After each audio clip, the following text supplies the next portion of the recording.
Seja bem-vindo ao Seminário de Teologia e Vida Cristã Palavra da Vida. Você está em mais um curso de teologia cuja proposta é fazer alargar o seu conhecimento na área teológica, um curso descomplicado, contextualizado, provocativo, reflexivo e que faça sentido para a nossa vida cotidiana, porque entendemos que não só a construção conceitual da teologia, respeitando as correntes da teologia construída nesses quase 2000 anos, mas isso só não é suficiente. Nós pretendemos que a partir do entendimento bíblico, dos conceitos esclarecidos, nós possamos reproduzir isso em uma espiritualidade no nosso cotidiano e na vida. Vamos lá.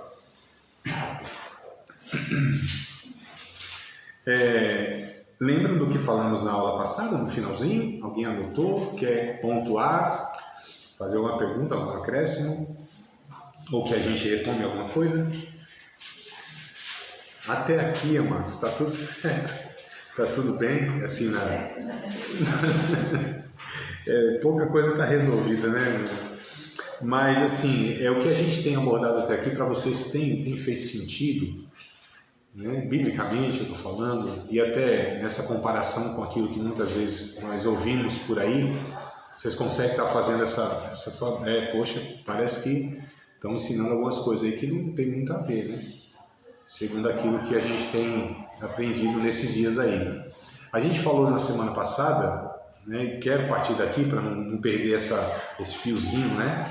Que eu ainda não amarrei, ainda tem uma pontinha dele, que é a suficiência da obra de Cristo, porque se a gente não entende como a cruz de Cristo, o sacrifício de Cristo, ele foi suficiente, completo para resolver todas as pendências espirituais nossas, todas, sem exceção, e de uma vez por todas, inclusive.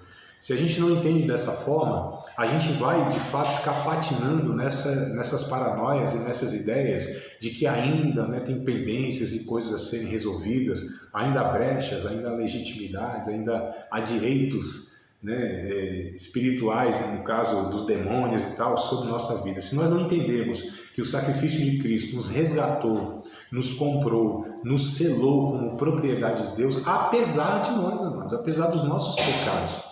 Então, não é uma brincadeira de mal me quer e bem me quer. A gente fazia isso, lembra da florzinha?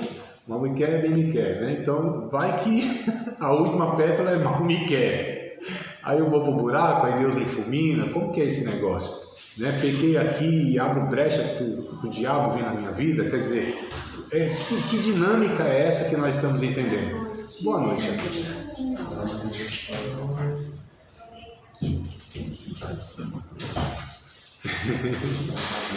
Glória a Deus.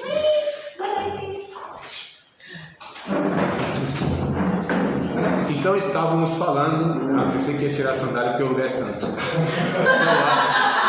É só lá que é santo, né? É só lá que é santo, né? Tá bom.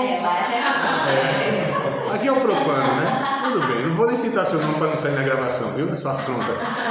O professor. Mas aqui eu estava falando justamente da santificação que o sangue de Cristo nos traz, e apesar de nós, isso tudo foi resolvido, está no passado, amados. A gente precisa entender os verbos, inclusive, bíblicos, termos bíblicos, quando diz respeito à salvação, quando diz respeito ao sacrifício de Cristo, está no passado, né? Nos salvou, nos amou. Então, é anterior a nós. Antes que a gente tivesse feito bem ou mal, Deus providenciou. Agora, na história, e na nossa história em particular, nós fomos alcançados, claro, né, cada um em um momento histórico e de vida que foi alcançado pelo sacrifício de Cristo. Mas uma vez alcançado pelo sacrifício de Cristo, está tudo certo, está tudo pago, tudo quitado. Não há mais dívidas entre nós e Deus. Há dívidas entre nós, né? Entre nós as pendengas, as coisas a serem resolvidas, os perdões a serem dados, né? Os atritos que a gente tem, que a gente vai se afiando. Mas entre nós e Deus está tudo apaziguado. Romanos capítulo 5, verso número 1. Bumerangue aqui, ó. Bumerangue. Esse texto eu acho muito interessante para falar a respeito dessa. Amados, tem uma coisa que a gente precisa fazer, tomar posse. Eu vejo algumas vezes, tomar posse da palavra, né? da verdade bíblica. Aí agarra com todas as forças, né? Aí toma posse de verdade, seja possuído pelo texto bíblico, né? Seria bom ser possuído pelo texto bíblico. Então 5 e 1, pode ler dentro, gente, se puder. 5 e 1, isso, capítulo 5, verso 1. Temos sido, pois, justificados pela fé, temos paz com Deus, por nosso Senhor Jesus Cristo. Olha que texto poderoso. Nós somos justificados e inocentados pela fé. E a partir disso nós temos paz com Deus. Nós não temos mais guerra. Um texto lá do Antigo Testamento diz que Deus tem uma contenda com os moradores da terra. Mas não somos nós, amados. Porque em nós já foi resolvido, isso foi apaziguado. A cruz de Cristo apaziguou isso. Cristo é o nosso Cordeiro Pascual, né? É Ele que resolveu essas arengas que nós tínhamos com Deus. Quem sabe que é arenga, diga glória a Deus. Arengas. Arengas é as brigas, né? Uhum. As mulheres arengueiras do Nordeste, que alguns falavam. Eita, meu Deus, gravei isso aqui, né? Mas não é nenhum tipo de discriminação, é só foi uma constatação do que no Nordeste tem essa frase, tá? Tá bom? Depois aí vocês me ajudam aí na minha defesa. Então, amados, eu estou recapitulando a aula passada, em alguns pontos. A conversão e o arrependimento, ele resolve tudo isso. A conversão e o arrependimento é a solução para resolver todas essas pendências, tá? Então eu coloquei aqui, né, que foi a aula passada, o finalzinho. A conversão e o arrependimento, aí deu o texto lá de Atos 8, 21, 22, capítulo 26, versos 17 ao 20, né? Então a conversão e o arrependimento individuais quebram na existência das pessoas essa tal de maldição hereditária, se é que há. Um efeito somente possível por causa do sacrifício de Cristo, tá? Esse foi o ponto enfatizado pelo profeta Ezequiel em sua pregação ao povo de Israel da época. É isso que eu quero analisar com vocês, que eu falei que ia fazer na aula passada, né? Então, Ezequiel 18. Vamos pegar esse texto do Antigo Testamento, que é mais um texto. Por esse movimento de batalha espiritual, é pego de uma forma. Aliás, eles nem... Não citam, não estou aqui viajando. Foi o que nós falamos de Êxodo 20, né? Que eles pegam lá e tal, que nós já trabalhamos naquele texto lá e tal. 18 quanto? O verso 1 até o infinito e além. Nós vamos no final aqui. Vocês têm, assim, paciência por ler um capítulo todinho de versículo a versículo? Se der enjoo, se der má digestão, aí tontura, vocês falam que eu paro, tá? Então, a gente é acostumado só, né? Pincelar assim. Tipo, ontem na pregação eu li uns versículos também, eu percebi que os irmãos... Eita, tanto versículo assim? Tô brincando. Isso foi minha imaginação pecadora no púlpito, não podia nem ter pecado daquele jeito. Capítulo 18, verso 1 de Ezequiel. Eu quero fazer aqui uma pequena exegese com vocês o texto, tá? Vou dividir aqui em alguns blocos. A exegese é esse exercício, onde a gente pega um texto, né? Ou uma perícope, que a gente chama, um recorte, e a gente vai extraindo, então, de cada termo, cada texto lá, os seus significados, tá? E veio a minha palavra do Senhor dizendo: que tendes vós que dizeis essa parábola acerca da terra de Israel, dizendo: os pais comeram uvas verdes e os dentes dos filhos embotaram? Então, olha que coisa curiosa. Naquele tempo já havia essa mentalidade, essa ideia de que os pais faziam coisas e os filhos é quem tinham as consequências. Já tinha essa ideia, tá? Que é a ideia da maldição hereditária. Ó, você está colhendo o que seus pais fizeram. E a gente não está falando nessas consequências sociais, nessas consequências físicas, emocionais. Não é isso. A batalha espiritual vai falar que são consequências espirituais. Tanto é que eles falam que tem espíritos familiares. Tá? Um conjunto, né? A ideia vai sendo montada aqui. Mas olha só, já nesse tempo tinha, mas a Bíblia corrige. O verso 3, desculpa, o verso 4, né? Eis que todas as almas são minhas, como a alma do Pai, aleluia, também a alma do Filho é minha. A alma que pecar, essa morrerá. Tá desculpado, mas vai não peques mais para que não te aconteça coisa pior. Brincadeira, amada, vamos lá. Sendo, pois, o homem justo, sendo, pois, o homem justo e fazendo juízo e justiça, não comendo sobre os montes, nem levantando os olhos para os ídolos da casa de Israel, nem contaminando a mulher de seu próximo, nem se chegando à mulher da sua separação, não oprimindo a ninguém, tornando o devedor o seu penhor, não roubando, não dando o seu pão ao faminto, cobrindo ao nu com veste, não dando o seu dinheiro à usura, não recebendo demais, desviando a sua mão da injustiça, fazendo um verdadeiro juízo entre o homem e o homem, andando nos meus estatutos e guardando os meus juízos, para proceder segundo a verdade, o tal justo certamente viverá, diz o Senhor. Então, o profeta está falando da primeira geração. Vamos guardar essa informação, tá? Para a gente entender aqui toda a exposição. Então, aqui há uma primeira geração que está sendo referida, que é o do verso 5 ao 9 que eu li aqui, né? Ou seja, o pai justo, tá? Ele cumpre a vontade de Deus e vive. Então, o pai justo cumpre a vontade de Deus e vive. Dos versos de número 10 ao 13, aqui é uma segunda geração. Vamos ler então nessa perspectiva. 10 ao 13, a segunda geração. Que segunda geração é essa? É o filho ímpio, o pai é justo, o filho ímpio, ele não segue, melhor dizendo, o seu exemplo e morre. Olha o que o texto diz. E se ele gerar um filho ladrão, derramador de sangue, que fizer a seu irmão qualquer dessas coisas, e não cumprir todas aqueles deveres, mas antes comer sobre os montes, contaminar a mulher do seu próximo, oprimir o aflito e necessitado, e praticar roubos, e não tornar o penhor, e levantar os olhos para os ídolos, e cometer abominação, e emprestar com usura, e receber demais, porventura viverá? Não viverá. Todas essas abominações ele fez, certamente morrerá, o seu sangue será sobre ele. Olha a lógica. Se a maldição passa de pai para filho, a bênção não passa por quê? É só uma pergunta. Mas vamos lá. Então, vamos para uma terceira geração ainda. Veja que coisa interessante. Do verso 14 até o verso 19, né? Nós temos então aqui a terceira geração, do 14 ao 20, melhor dizendo. Vamos até o 20 para ser mais completo. O neto do justo não imita o pecado do pai, e ele vive. Que é o que está escrito aqui, ó. E eis que, se ele gerar um filho que veja todos os pecados que seu pai fez, vendo-os não cometer tais ou coisas semelhantes, não comer sobre os montes, não levantar os olhos para os ídolos da casa de Israel, não contaminar a mulher do seu próximo, não oprimir ninguém, não retiver o penhor, não roubar, e der o seu pão ao faminto, cobrir ao nu com vestes, desviar do aflito a mão, e não receber usura em demasia, e fizer os meus juízos, e andar nos meus estatutos, o tal não morrerá pela maldade do seu pai, certamente ele viverá. Seu pai, porque fez opressão, roubou os bens do irmão, fez o que não era bom no meio do seu povo, eis que ele morrerá pela sua maldade. Mas dizeis, por que não levará o filho à maldade do pai?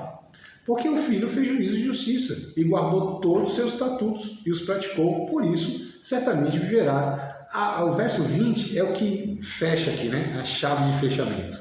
A alma que pecar, essa morrerá. O filho não levará a maldade do pai, nem o pai levará a do filho. A justiça do justo ficará sobre ele, e a impiedade do ímpio cairá sobre ele.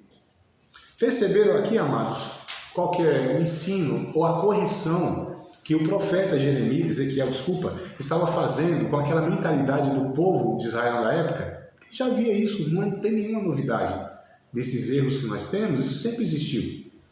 Né? Quando a mente humana ela se distancia da verdade de Deus, aí ela elabora um bocado de bobagens.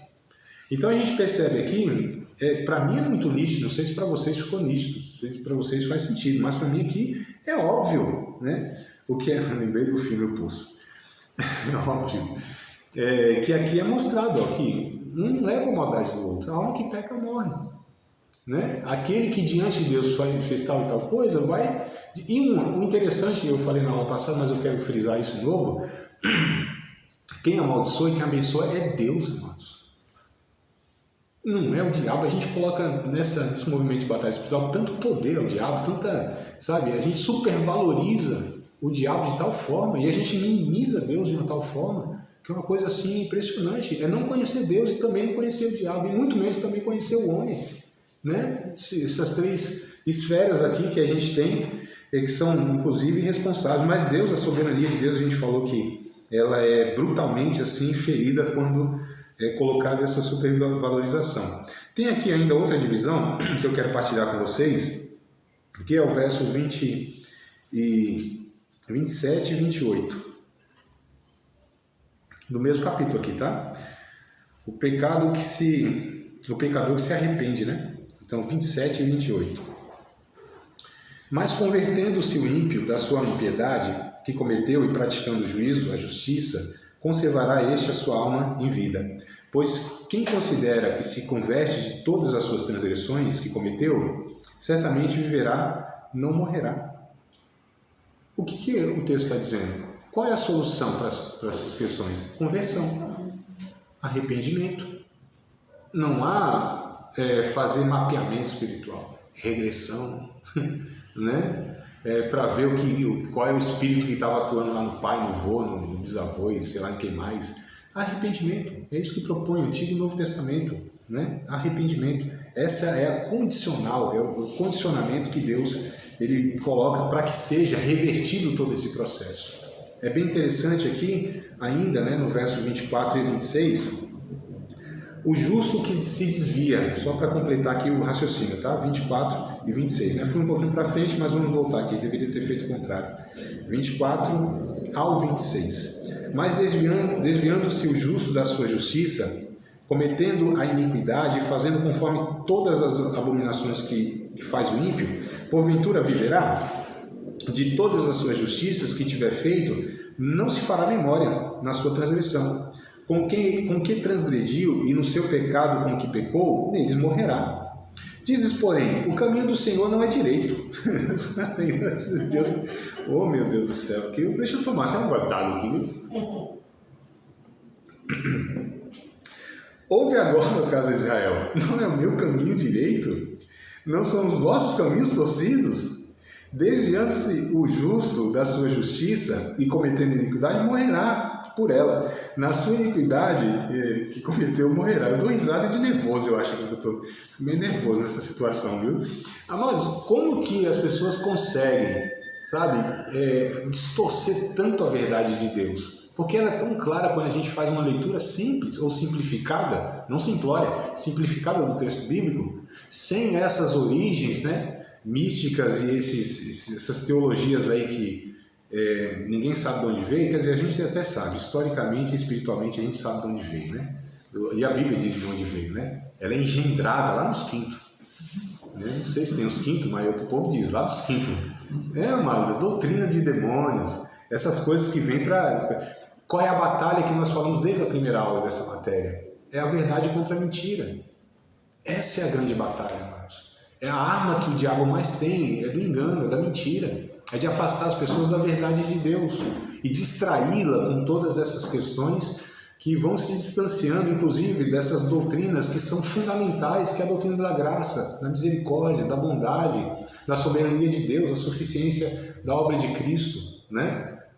O mecanismo de arrependimento que é necessário. Ele se coloca tantas coisas que no fim é que o homem ele tem condição e ele está fazendo alguma coisa, ele tem recurso para resolver as suas questões. Não é isso, mano. A Bíblia não fala que é Deus. É Deus. E quando Deus resolve, ele resolve de uma maneira plena, completa, né? É que a gente não tem, às vezes, o olhar mais amplo, né? Porque a gente às vezes fica muito nesse mundo, nesse arraial, nessa bolha, sabe, alienante, né? de pensamento dentro de igreja, de coisas mais espirituais nesse sentido que a gente está abordando aqui, e a gente não vê um todo, a criação de Deus, os processos da vida. A gente pensa que sabedoria de Deus é pregação bíblica em púlpito, é vigília, é oração, é esse ambiente nosso aqui. A sabedoria de Deus está lastrada pela humanidade, amados. Quem diz isso é Paulo, inclusive, lá em Romanos 11. Quando a gente lê o homem mais sábio que existiu no mundo, fora Jesus, né? Jesus não, é fora da curva, a gente não põe nessa conversa aqui, né? Mas assim, entre os humanos normais. O Salomão, ele estudou de tudo quanto é biologia, fauna, flora, tudo. ciência humana, sociologia, filosofia. Inclusive, é um livro de filosofia que nós temos na Bíblia, Eclesiastes. E ele vai falar sobre todas essas questões. É que a gente desvincula a espiritualidade dessas ciências naturais. Eu falei ontem, dei o exemplo de um homem chamado Jonathan Edwards, né? A gente conhece ele pelo sermão poderoso lá, Pecadores na Mão de um Deus Irado. Então, um cara assim que pregava e o negócio assim era bruto, conversão de vidas e tal. Esse mesmo homem, cheio do Espírito Santo, ele escreveu um tratado sobre formigas. Um tratado não é um livro desse aqui não, de 200 páginas. Um tratado é um calhamaço, sabe? É uma Bíblia sobre formiga. Dá para entender um negócio desse? Um homem cheio de Deus, cheio do Espírito Santo, pregador poderoso na mão de Deus. Olha o que ele se ateve. E quando a gente vê Salomão, não é diferente. Em Eclesiastes, como eu dei o exemplo, e até em Provérbios, porque ele vai falando das coisas mais cotidianas, mais triviais, os processos mais comuns da vida, mais naturais que possam existir, desde os animais, os processos dos relacionamentos humanos, né? Jesus, quando ele vai pregar pelo amor de Deus, se nós fôssemos simples como Jesus, nós teríamos êxito nesse negócio de levar o evangelho, porque Jesus fala daquilo que o povo sabia do cotidiano. Uma mulher que põe lá uma medida de fermento na farinha do bolo, a mulher lá que perde uma moeda dentro de casa e tem que varrer e acender a lamparina e tal, essas coisas assim do dia a dia, irmãos. A simplicidade é escandalosa de Cristo. A profundidade, a simplicidade que ele traz, a profundidade que ele traz nessa simplicidade é aquilo que não cabe na nossa cabeça. E Paulo diz, é porque nós somos loucos. Loucos porque os judeus pedem sinal. E os filósofos do mundo pedem sabedoria. E o que é a cruz de Cristo? Nem sinal, nem sabedoria. É poder de Deus na simplicidade. Não é? Eu acho tão interessante. Eu tenho vontade de dar glória a Deus agora, mas me continue. Tudo bem, querido? Está tranquilo aqui até aqui? Amém. Nesse sentido, naquilo que nós abordamos? Se tiver alguma dúvida, fale, não se calem. Né? Vamos então aqui terminar o texto no verso 32, só para fechar aqui o entendimento. Do capítulo 18 de Ezequiel, né? Que nós estamos. Porque não tomo prazer na morte do que morre, diz o Senhor Jeová. Convertei-vos, pois, e vivei. E encerra aqui. Se a gente vai para Jeremias capítulo 18, um texto bem mais conhecido talvez do que esse aqui, né, que mostra também essa mesma proposta de Deus para o ser humano, que pode estar errado do jeito que for, pode ter demônio no seu cangote do jeito que for. Se fizer isso aqui... Jeremias quanto? 18. Capítulo 18, verso 8, 9 e 10. Eu acho bem interessante, amado. É tão simples o que Deus propõe que a gente fala, não pode ser tão simples assim. Aí a gente complica um pouco. Não pode ser tão simples assim. É muito fácil, né? Muito fácil. É muito fácil. Tem que ter alguma coisa assim. A gente tem que inventar uma coisa mais elaborada, porque o povo não gosta de coisa simples, amados. Vai um pregador assim simples, pregando só a Bíblia, coisa assim simples, Bíblia de carreirinha, sabe? Versículo a versículo, explicando tal. O povo fala meio murcho, meu Deus do céu, essa letra mata mesmo, o cara não, muito devagar, eu até dormi aqui, até dar uma cochilada e tal, mas vai um cara assim, sabe, enfeitando o pavão, eu falei, Esse é o giro. E quando traz então quando pega umas passagens, umas parábolas e alegoriza, nossa, que sabedoria, eu li isso aqui 200 vezes, eu nunca percebi um negócio desse. Né? Aí você vai ver no fundo, o cara está inventando moda, como diz na minha terra, minha mãe falava, mas está inventando moda. Né? Então a simplicidade para nós, ela não é muito, parece que não tem graça. Mas o evangelho é simplicidade, irmãos. E nem por isso deixa de ser tão profundo ou impactante. Talvez as coisas mais simples da vida sejam as mais significativas. As mais simples que vocês pensarem. As coisas mais triviais, assim. Talvez sejam as que mais fazem diferença na nossa vida, se contempladas, se praticadas, se desejadas. Né? Jeremias, capítulo 18, verso 8, 9 e 10. E se tal nação contra a qual falar se converter da sua maldade, também eu me arrependerei da maldade que pensava fazer. E no momento em que eu falar de uma gente e de um reino para o edificar e para plantar, e se ele fizer mal diante dos meus olhos, não dando ouvidos à minha voz, então me arrependerei do bem que tinha feito. Veja que coisa interessante. Então Deus, ele não tem prazer na morte do ímpio antes que ele se converta, se arrependa, e Deus vem e resolve a situação e cure. Esse é o prazer de Deus. Ou seja, a misericórdia se sobressai diante do juízo de Deus. Então, assim, amados, eu penso que, pelo que eu entendo da Bíblia, que se uma pessoa está em grande dificuldade espiritual, a solução não é campanha, não é fazer regressão, não é expulsar demônio, não é identificar que demônio é, que entidade é que está ali enrustido em algum setor do corpo dela, da vida dela. Tem todas essas questões aí também, né? Eu penso que o arrependimento é suficiente, irmãos.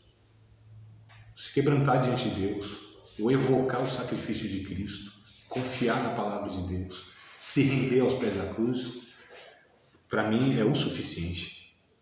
Eu não vejo, biblicamente, outro meio, né, da pessoa assim, ela está de fato resolvendo qualquer questão da sua vida nesse sentido espiritual, tá? Isso que eu estou ponderando aqui, no sentido espiritual, né? Penso eu. É assim, aí vocês vão vendo se tem sentido ou não ao longo da vida de vocês isso. Quero fazer aqui uma recapitulação, né? Retomar alguns pontos aqui, porque penso que a gente falou um monte de coisa e eu não sei de fato o que ficou gravado ali, né? Eu, por exemplo, preciso ler 250 mil vezes alguma coisa para fixar na minha mente. Preciso estudar, tanto é que eu estou 24 anos estudando e parece que ainda tem coisa que me escapa assim, né? A mesma matéria eu já dei um monte de vezes, eu tenho que ler de novo, estudar de novo, pensar de novo. É isso, minha vida é essa, né? E eu penso que a de vocês pode ser que talvez seja de alguma proporção dessa forma. Mas vamos lá. Como foi dito, apesar do nome batalha espiritual não ser encontrado especificamente na Bíblia, há muitos versículos que tratam claramente sobre a realidade da batalha espiritual. Essas referências, elas são tão abundantes que é correto até dizer que do começo ao fim, tá? Isto é, de Gênesis a Apocalipse, né? A Bíblia afirma a existência de uma guerra espiritual travada. Então, assim, não é que não existe a batalha espiritual, a guerra espiritual, essa realidade, não é que não existe isso.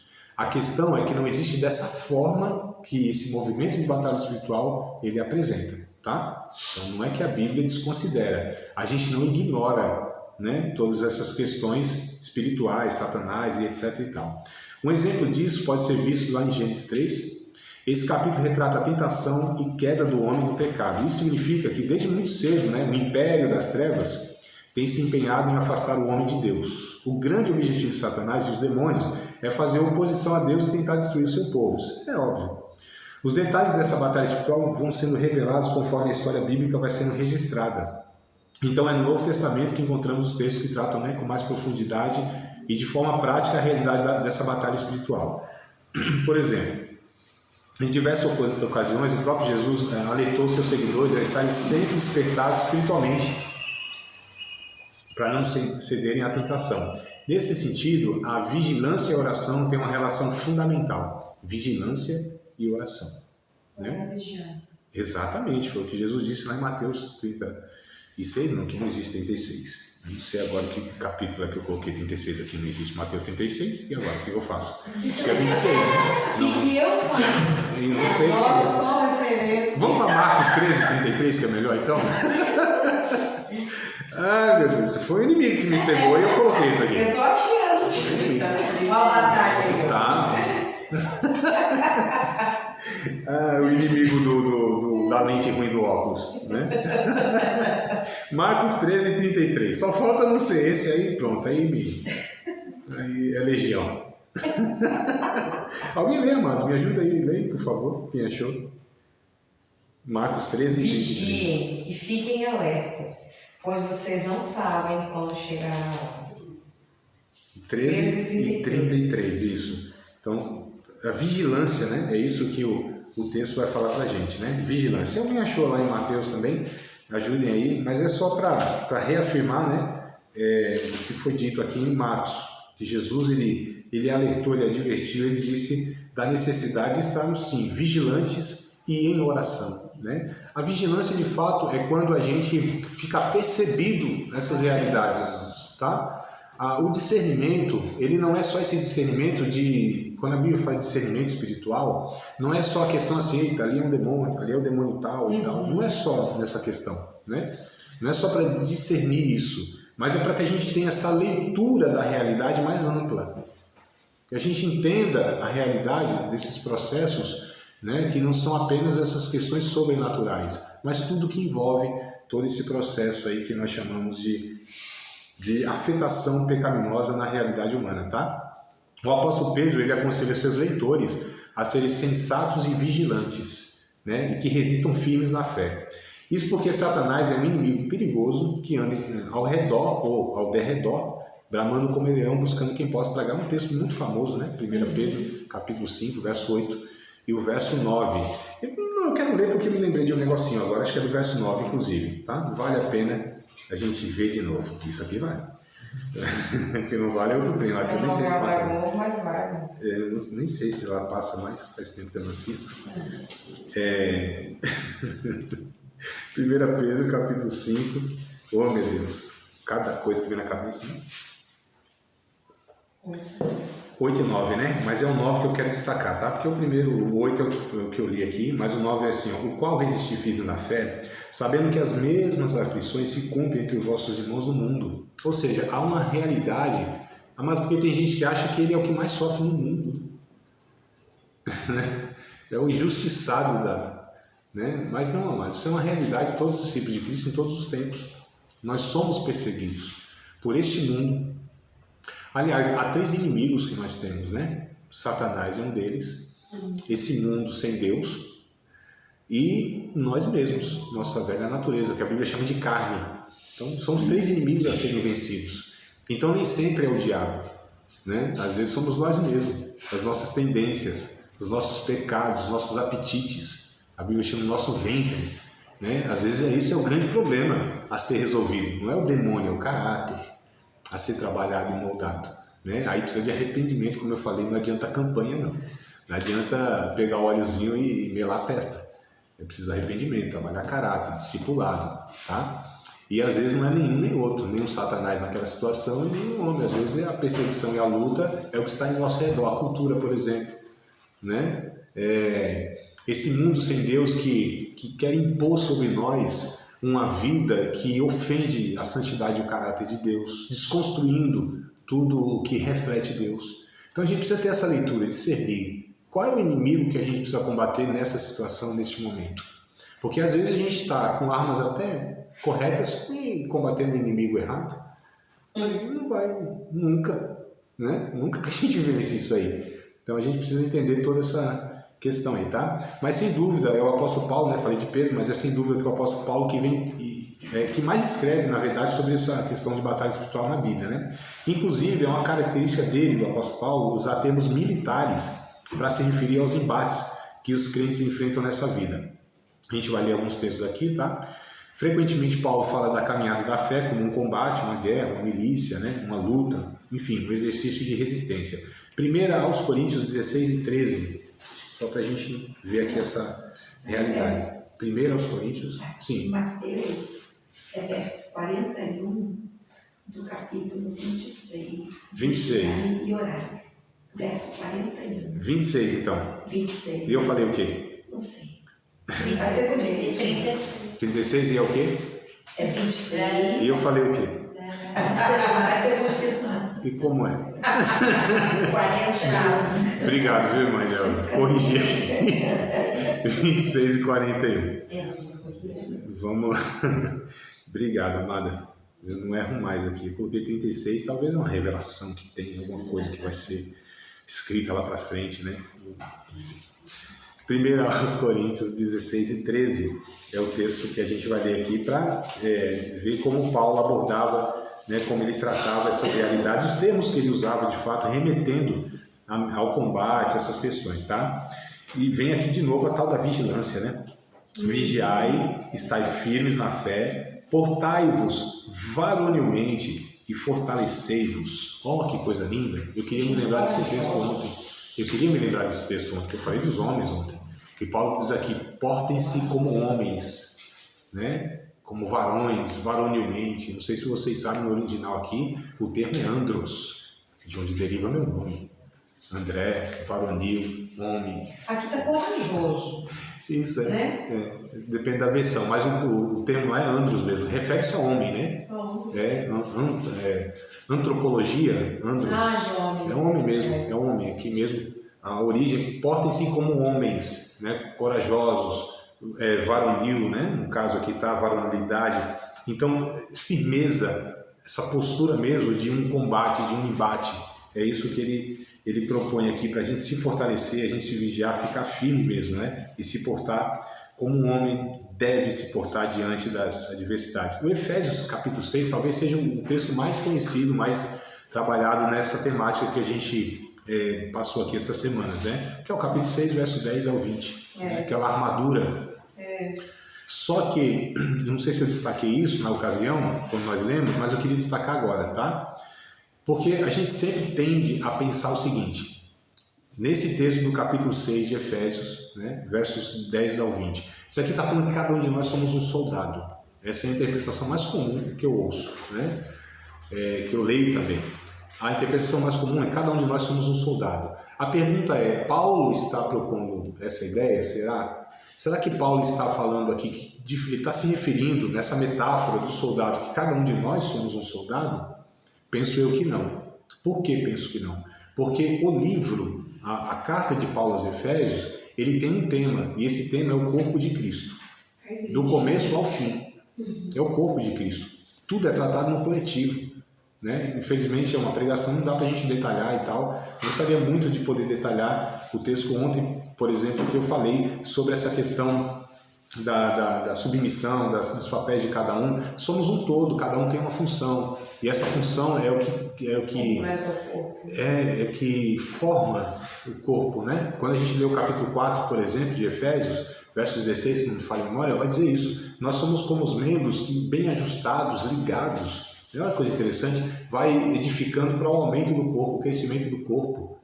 Então eu falo dessa questão de relacionamento, é muito interessante, porque no corpo, nessa metáfora, o corpo tem nervo, o corpo tem tendões, por exemplo. Então toda relação, inevitavelmente, para ser boa e bíblica, ela é tensa e é nervosa. Toda relação. Nervos para ter sensibilidade, tendão para estar, né, suportando esse embate. Então, Paulo, penso eu, que está se referindo ao corpo de Cristo. Não é cada soldadozinho batalhando. A gente não vence nunca mais. No egoísmo, né? Pensando que a gente é o soldado de Deus. Não, nós não somos individualmente o soldado de Deus. Nós fazemos parte desse exército todo que se chama igreja. Esse coletivo. Tem um texto lá muito conhecido no Salmo 133, muito conhecido. Ó, quão bom e suave é os irmãos vivam em união. Nem vou completar o Salmo, ele é muito bonito. É porque as traduções, elas trazem essa ideia mais superficial, mas lá no original, no hebraico, poderia ser traduzido melhor, tirando lá do hebraico assim: irmãos, como é bom quando vocês se reúnam, também estejam unidos. Essa seria uma tradução mais apurada. Perceberam? Irmãos, quando vocês se ajuntam, quando vocês se reúnem, seria bom também que vocês estivessem unidos, porque nem toda reunião tem união, não é? Nem toda união é para uma união. Pelo contrário, tem reunião que na verdade é para desunião, né? Tem conjunto, né, que a gente fala de conjunto na igreja, né? Tem conjunto que é mais um conjunto, né? É fato, mas a gente fala em tom de brincadeira, mas as nossas convivências, elas são muitas vezes esse embate entre nós, e a gente não entende que na verdade não existe divisão entre nós. Não poderia haver essa mentalidade de um olhar para o outro, como é no casamento, em alguns casamentos, né? Parece que são dois adversários. Opositores. Dois assim, inimigos. É um negócio horrível, né? E, enfim, isso se reproduz na sociedade, em algumas igrejas, nessa mentalidade. Só para a gente entender aqui, eu me lembrei, esse soldado aqui, na verdade, é essa mentalidade que nós, né, como igreja, e unindo, na verdade, os dons, a energia e tudo que Deus nos deu para que a gente possa avançar como exército. Só o Rambo que consegue ele sozinho, mas a gente não. Eu vi um pastor hoje postando isso, né? Tava passando a luta, ele falou assim, será que Deus está pensando que eu sou o Rambo? Tanta luta na minha vida. O pastor lá de São Paulo, amigo meu, achei curioso, assim, depois eu converso com ele. Sobre 1 Timóteo, capítulo 1, ainda nessa ideia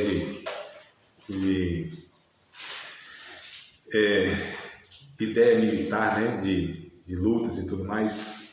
Mas a gente fala assim meio com tom de brincadeira, mas é tão sério isso, amado, tão sério. A gente percebe que às vezes, né, principalmente entre líderes, entre nós, parece que há essa desconfiança, né, de que é uma concorrência, meu Deus do céu, nós estamos no mesmo reino, amamos o mesmo Deus de Pai, somos irmãos. Como que a gente pode reproduzir essa fraternidade de Abel e Caim? A gente não pode estar reproduzindo isso, né? A gente precisa de fato rever essas questões aí, sentimentos eu estou falando. 1 Timóteo capítulo 1, versos 18 e 19, Paulo disse o seguinte: este mandamento te dou, meu filho Timóteo, que segundo as profecias que houve, né, acerca de ti, milites por ela a boa milícia, conservando a fé e a boa consciência, rejeitando a qual alguns fizeram naufrágio na fé. Então olha o termo aqui novamente para referir a essa batalha, né?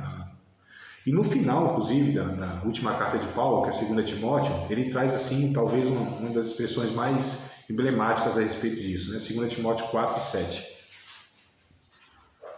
Paulo aqui estava no fim da vida, irmãos, tá? Talvez foi as últimas, talvez não, foram as últimas palavras que ele escreveu em vida, 2 Timóteo. Estava na prisão, velhinho, já partindo para o martírio, alguns meses depois lá ele já foi decapitado.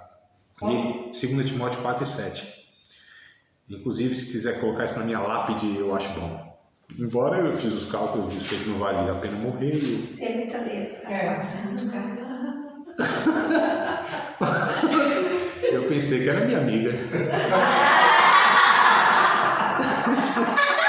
Eu zelo pela bolsa, te juro. Como diz o capitalista das antigas, não vale, eu não estou valendo um vintém, né? Tá bom. Nem cabe com a placa. Em hebraico eu acho que cabe, que é pequenininho. Mas não Conta isso. Lascou, né? Você tá com a sua vida. Que luta que eu passo aqui com vocês, né? Luta, eu estou falando que é luta, dificuldade. Mas Deus é tão bom que tá usando a professora para me ensinar Libras, é um negócio mais curtinho, eu vou pôr em sinais de Libras. Deus me dá estratégia, Deus é na minha vida, mas 2 Timóteo 4 e 7. Eu perco totalmente o raciocínio dessas coisas. Combati o bom combate, acabei a carreira e guardei a fé. Olha só o termo que ele usa no final da sua vida. Ele reconhece que a vida dele foi um combate, foi um bom combate, né? E a vitória dele foi, de fato, ter combatido esse bom combate, ter terminado a sua jornada, a sua carreira e ter guardado a fé, né? Acho que o verso seguinte, eu não anotei aqui, não, é o 8, ele diz que agora a coroa de justiça, ela me está reservada não só para mim, mas todos aqueles que, né, foram nesse caminho aí também. Estou aqui parafraseando porque eu nem lembro o texto, mas eu sei que... É o 8. É o 8, sim. É que eu não lembro na íntegra, mas é isso aí, né? Então, amados, ó, há essa realidade? Claro que há essa realidade. Só que, como eu falei, existem esses erros sobre a batalha espiritual, e eu quero pontuar ele aqui, não, rever, né? A gente está revendo aqui. Há muitos erros sendo cometidos entre os cristãos quando o assunto é batalha espiritual, né? No geral, esses erros podem ser classificados em duas vertentes, que é isso aqui que eu pontuei. Eu acho interessante a gente ter esse entendimento. É a subestimação e a supervalorização, tá? Então, você tem dois extremos. As pessoas se supervalorizam, é isso que nós vivemos tratando, né? Demônio em tudo, tudo é o cão, tudo é culpa de Satanás, tudo tem que ser desse processo espiritual, tudo é sobrenatural, tudo nesse âmbito, sabe? Isso é supervalorização. Por outro lado, a gente tem a subestimação. Também o diabo não tem parte em nada, tudo é o ser humano. Não é assim. A gente precisa identificar como nós falamos, né? Então eu coloquei aqui, ó, há um grupo de cristãos que se subestimam então essa realidade de batalha espiritual. Esse grupo vive como se os demônios não existissem, né? Como se Satanás fosse apenas um mito inventado pelas pessoas. E como se a batalha espiritual fosse apenas um conto popular. Então, esses são aqueles que subestimam. Há também outro grupo que faz exatamente o contrário, ou seja, outro extremo, né? Esse grupo supervaloriza a ideia de batalha espiritual e acaba criando um conceito de atuação maligna que não está na Bíblia. Além de colocar Satanás num grau de importância e poder que ele não está. Então são dois extremos aqui. Para essas pessoas, tudo que acontece consiste em batalha espiritual. Tudo é o canto, tudo é o diabo, tudo, né? Misericórdia, sangue de Jesus tem poder. Né? Tudo evoca assim o poder de Deus e tal. O sangue de Jesus não tem nada a ver com essa situação aqui. E toda e qualquer diversidade é culpa do diabo, né? Essa supervalorização. Tem gente que até enxerga Satanás como um tipo de Deus do mal que possui autonomia em suas ações. Esse também não é o conceito bíblico de batalha espiritual, mas, tá? Esse conceito que Satanás ele é quase que equiparado a Deus.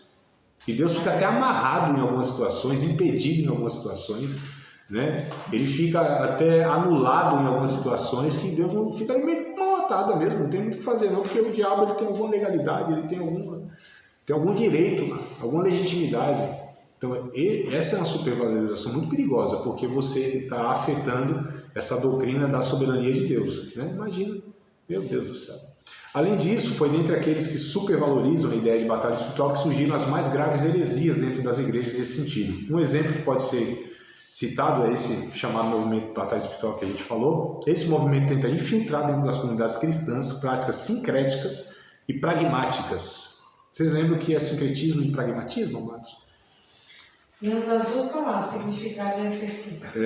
Bom, então vamos lá. Alguém lembra das palavras? Veio para mim andar. Foi falado aqui. Foi falado e está gravado. Deve estar anotado aqui em algum lugar. Veja aí na memória que não falha. O que é sincretismo e o que é o pragmatismo. O sincretismo é trazer...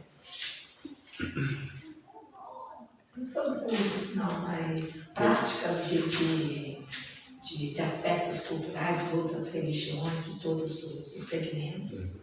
Eu vou falar a primeira letra, vocês completam, tá? Elementos. Como é? Elementos de outras religiões. Práticas e elementos, né? Então, símbolos. Isso é sincretismo religioso. Quando você pega... Vou dar um exemplo aqui. Então, você tem lá, por exemplo, uma rosa ungida.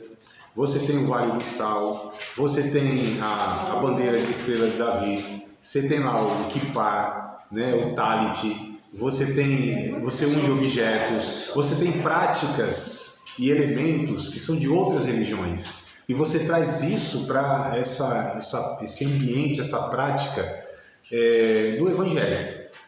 A questão é que essas coisas não são neutras, não são só símbolos. Não são só práticas, isso traz, né, por trás disso tem todo um conceito, ainda que seja inconsciente, mas tem, e traz na cabeça das pessoas, ainda mais nós, brasileiros, místicos que nós somos, das religiões que nós derivamos, né, dos folclores que nós temos desde sempre ensinados, desse misticismo, ocultismo.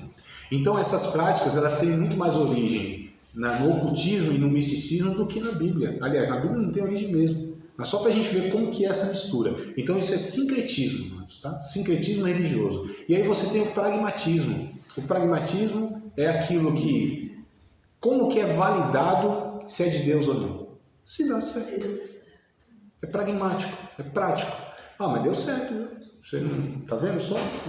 Deu certo, não fizemos isso aqui e resolveu. E as pessoas vão então pegando o quê? As suas experiências pessoais para criar doutrinas. Eu digo, mas experiências pessoais são experiências da pessoa. Fica na pessoa. Eu não posso pegar isso como uma referência de doutrina e de verdade. Nem sempre as nossas experiências elas têm origem na verdade. São experiências de diversos fatores, inúmeros fatores. Agora, eu não posso ter jamais... Eu não tenho segurança em pegar as minhas experiências e ter isso como fonte de verdade para a minha vida. Eu tenho a Bíblia Sagrada. Ela nos dá, ela é bússola para a nossa vida. Não são as nossas experiências, nem o que deu certo, nem o que eu vejo, eu deixo de ver, amados. Tem um presbítero amigo meu, né, de São Paulo. Eu acredito nele, eu sei que ele não mente. Penso eu que ele não mente. Ainda mais do que ele contou, ele fala com tanta verdade, então ele é um mentiroso muito mineiro. Daria fazer o Abra Compadecida, tirar o Chicó e colocar ele. Mas não é o caso dele. E ele fala com tanta convicção, e eu não duvido que ele viu mesmo. Ele falava uns negócios, umas visões que ele teve lá no Nordeste, lá no sertão, né, 258 anos atrás e tal. E ele fala assim, eu vi e tal. Tudo bem que viu, mas entre você ver isso ser uma realidade, isso ser verdade, é outra história, né? Porque Satanás, o que ele mais faz é enganar as pessoas. E aí Paulo vai dizer, segundo aos Coríntios, capítulo 11, não é maravilha, né? Porque Satanás até em anjo de luz ele se transfigura. Imagina, mas o que ele pode ainda trazer à mente humana, aos olhos humanos, nesse sentido. E as pessoas são enganadas, levadas por isso. Eu estou falando do povo de Deus, daqueles que estão, sabe, no nosso meio, nós de alguma maneira. Né? Só que a gente tem que tomar muito cuidado dessas questões. A gente não pode ser pautado pelo pragmatismo em nada na vida. Em nada na vida. Nada, não é só essas questões. Ah, não, deu certo, eu faço. Ah, porque deu certo, é certo? Fazer um gatinho é certo, por exemplo? Fraudar enfim, um imposto lá que você não paga, deu certo, não é certo. Então tem tanta coisa que dá certo e não é certo. Tanto isso na vida, quanto na vida comum, né? Quanto também na vida espiritual. Então a gente tem que ter muito cuidado para não ficar pautando as nossas vidas, orientando por experiências pessoais. Eu acho isso muito perigoso, eu não recomendo para ninguém isso. Algumas das práticas mais conhecidas desse meio são quebra de maldição, né? Principalmente essa maldição hereditária que nós falamos, mapeamento espiritual para subjugar os espíritos territoriais, crença em possessão demoníaca de cristãos verdadeiros. Que a gente, né, estou recapitulando, a gente viu que isso aqui não é possível, biblicamente não tem como sustentar um trem desse. Seja o grupo que subestima, seja o grupo que supervaloriza a batalha espiritual, ambos estão errados. A verdadeira posição bíblica sobre a realidade da batalha espiritual exige equilíbrio, tá? Aí eu coloquei aqui as características da batalha espiritual, né? Quando olhamos o que realmente a palavra de Deus diz sobre a batalha espiritual, podemos claramente entender que o erro que muita gente comete. O capítulo 6 da Carta de Efésios, que a gente leu, né? É um dos textos que a gente mais trata com detalhe dessas questões. Com base nesse texto, a gente aprende algumas coisas interessantes sobre essas características da batalha espiritual. Em primeiro lugar, a Bíblia de fato confirma a existência da batalha espiritual, que existe, nossa luta não é contra a carne, não é contra o sangue, né? A gente conhece bem esse texto aí, né? É contra as potestades, os principados. Essa luta nesse ambiente espiritual. Só que a questão é, nem sempre nós estamos nesse ambiente espiritual travando essa batalha. Esse é o ponto, não é? Ou seja, espiritualizar tudo. Inclusive, ela exorta o povo de Deus acerca dessa urgência e importância, que é o texto lá de 6, verso 10 ao 20. Em segundo lugar, a Bíblia informa claramente quem são os agentes do mal, ou seja, quem são os inimigos que devem ser combatidos na batalha espiritual. O apóstolo Paulo diz que esses inimigos são principados e potestades, príncipes das trevas deste século e hostes, né, tropas espirituais da maldade dos lugares celestiais. Com isso, ele quer dizer que Satanás e seus servos formam um grupo ou um império bem organizado. Em terceiro lugar, a Bíblia esclarece qual é o objetivo desse império do mal e como ele age. Satanás e seus anjos se ocupam de fazer oposição a Cristo e à Igreja. O desejo deles é destruir a obra de Deus nessa terra. Na tentativa de conseguir esse objetivo, os seres malignos agem de forma organizada e estratégica. Eu esqueci o termo aqui do texto do capítulo 6, mas traz essa ideia de estratégia mesmo. Sabe, uma coisa articulada. A gente pensa que Satanás vem assim com os dois pés do cão, né? Chifrão e aquela lança toda, vermelhão, daquele jeito, né? Não, mas é estratégico. Não tem esse imaginário assim, tipo, né? Um tridente, né? Tridentezão assim, espetando. Não, mas é estratégico, o texto vai dizer isso. Que eu esqueci aqui o versículo do texto, mas no original diz a estratégia, né?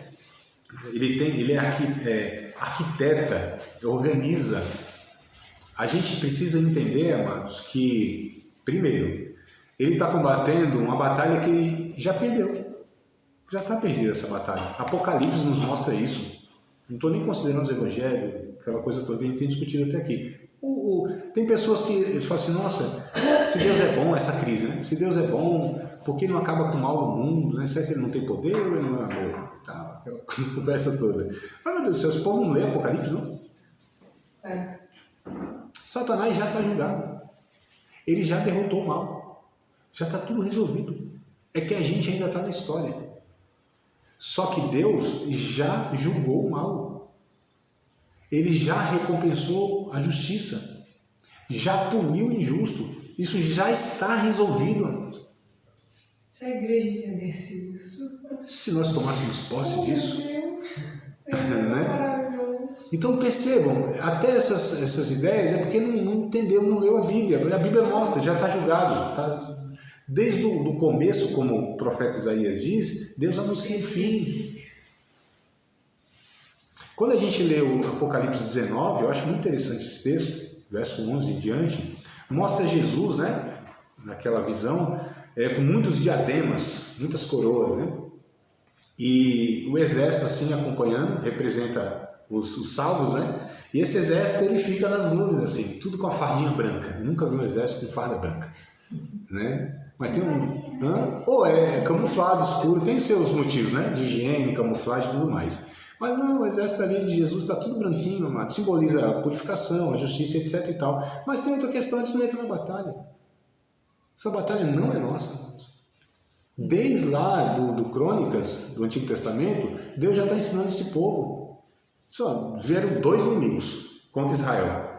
Aí Deus não põe os levitas na frente, vai cantando, aí louvando meu nome e tal. O Senhor é bom, a sua bondade dura para sempre e tal. E os caras cantando lá e os inimigos se matando. Eu acho muito curioso essa passagem. Deus mostrando, tá vendo? Não é de vocês, a batalha é minha. O texto diz isso. A peleja não é vossa, é minha. A gente está querendo entrar numa batalha que a gente nem pode vencer, nem pode ganhar. É uma batalha que já está vencida pelo nosso Cristo, o nosso Senhor, amados. E a gente fica ainda se debatendo com o cão, com o demônio. Amados, a autoridade de Cristo está em Cristo. Né? Fazer uso da palavra de Deus. Um rapaz hoje, ele me pediu uma ajuda lá porque estava meio agoniado, perturbado por uma situação. Eu falei, amado, vou fazer o seguinte, em oração, você pega esse texto bíblico aqui e lê ele. Absorve ele no seu coração. O texto diz isso, isso e isso. Porque se eu não acredito que a verdade, a palavra de Deus é suficiente para tirar qualquer situação de confusão na cabeça de uma pessoa, arrancar qualquer sentimento negativo e resolver qualquer situação, eu não sou cristão. Eu não sou discípulo de Cristo. Eu posso ser um místico evangélico, um religioso cristão, mas eu não sou um discípulo de Cristo que crê na Bíblia. Porque se a palavra de Deus, ela é ministrada, eu acredito piamente na palavra de Deus, que eu estou 24 anos proferindo a palavra de Deus e não uso nenhum outro recurso, amados. Eu acredito que enquanto eu prego, eu anuncio, eu exponho a palavra de Deus o mais próximo do que ela própria se encarrega de fazer o que tem que fazer e não precisa da minha intervenção e das minhas pirotecnias, como dizia um pastor ali meu. Não precisa, mas... A palavra de Deus é poderosa. Se não confiarmos na palavra de Deus, então fica um negócio muito complicado para a nossa vida como cristão, pregadores, ensinadores, líderes, etc e tal, tá?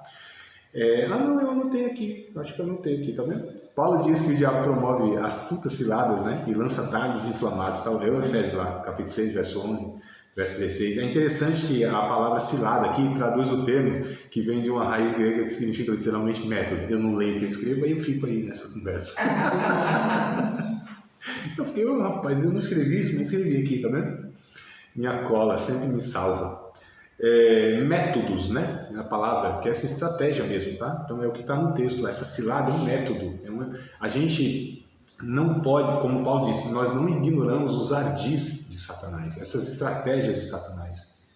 Então por isso que eu falo, amados, que nos últimos tempos, isso para mim já é evidente, e para mim isso só vai se intensificar daqui para frente, que a batalha da igreja nos últimos tempos, ela se dá no campo das leis e das ideias.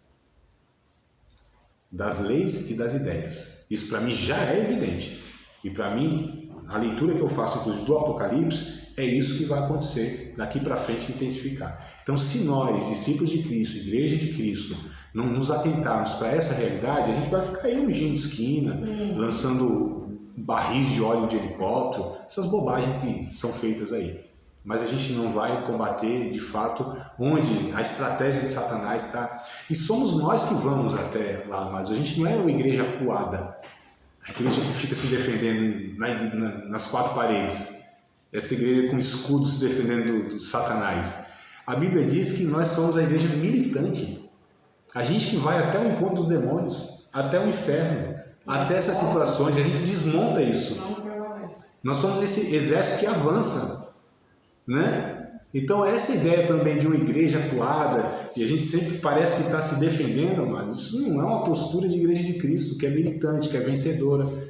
Em todas essas coisas somos mais que vencedores por aquele que nos amou. Olha o que o texto diz. Porque estou certo que nem a altura, nem a profundidade, nem os anjos, nem os principados, nem as potestades, nem o presente, nem o porvir, nem nenhuma outra, nem a morte, né? Nem a vida, nem a morte, nem os anjos, nem os principados, nem o porvir, nenhuma outra criatura poderá nos separar do amor de Deus que está em Cristo Jesus, nosso Senhor. Veja que texto interessante. Aliás, eu gostaria até que vocês lessem, né? A gente lesse junto, todo o texto, amados, que é o Romanos capítulo 8, verso de número 31 ao 38. Vamos lá?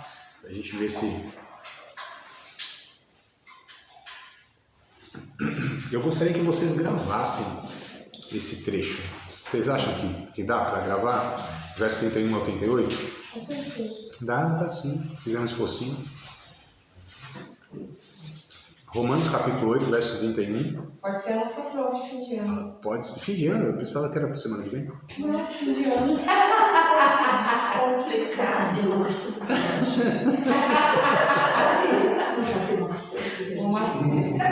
Não, aqui eu estou resistindo às ciladas que vocês estão arrumando para mim. Estou aqui no espírito.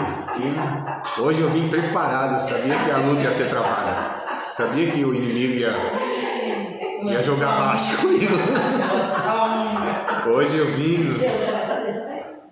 no jejum. Olha aí, ó, arquitetando. Mas eu quero meus pontinhos. Olha as tropas aí do inimigo se reunindo contra mim, as hostes espirituais, nos lugares celestiais. Isso é hoste na maldade contra mim. Vai passar. Que diremos, pois, a estas coisas? Se Deus é por nós, quem será contra nós? Aquele a quem nem mesmo seu próprio Filho poupou antes, o entregou por amor de todos nós. Não nos dará também com ele todas as coisas? Quem intentará acusação contra os escolhidos de Deus? É Deus quem os justifica. Quem, pois, os condenará se foi Cristo que morreu? Ou antes está à destra de Deus e intercede por nós? Porque olha que coisa interessante, nem a nudez, nem o perigo, nem a fome, nem a espada podem nos separar do amor de Cristo. Nós somos levados como ovelhas para o matadouro todos os dias. Mas em todas estas coisas somos mais que vencedores por aquele que nos amou. Aí ele diz, porque estou certo, que nem a altura, nem a profundidade, nem os anjos, nem os principados, nem a potestade, nem o presente, nem o porvir, nem nenhuma outra criatura pode nos separar do amor de Deus que está em Cristo Jesus, nosso Senhor. Estamos em Cristo, amados? Acabou a conversa. Estamos numa vida de arrependimento, de confissão de pecados. Estamos numa vida, sabe, caminhando para Canaã, como diz o outro, está tudo certo. Então a gente precisa rever essa nossa espiritualidade que está sendo deformada por essas ideias do movimento de batalha espiritual que invadiram como um câncer, se alastraram em metástase no nosso país, nas nossas igrejas, sejam elas pentecostais ou históricas. A gente tem presenciado isso e precisamos, de fato, assumir as verdades da palavra de Deus para que a gente não possa ficar aí nessa loucura, né? E uma vida, que vida é essa, meu Deus do céu? Isso significa que Paulo diz que Satanás possui um método bem definido para empreender contra o povo de Deus. Em outras palavras, ele não faz um ataque desordenado e sem sentido. É com base nesse método que ele lança dardos inflamados, ou seja, ele possui um alvo bem estabelecido, né? Então a gente precisa usar mais a mente de Cristo do que o coração, muitas vezes, que é difícil, né? Ser guiado pelo coração, pelas paixões, eu acho que não cresce nunca, né? Cresce nunca. Acabou de participar de mais uma aula de um dos nossos cursos do Seminário de Teologia, Vida Cristã, Palavra da Vida. Espero que tenha te abençoado, não só alargado o seu conhecimento teológico, mas que tenha também atingido o teu coração para que você possa, a cada dia mais, reproduzir a vida de Deus nas suas relações cotidianas. Se você ainda não é aluno oficial de um dos nossos cursos, se inscreva aqui no contato que vai aparecer do WhatsApp. Também nos siga nas redes sociais, se inscreva no nosso canal, compartilhe à vontade e Deus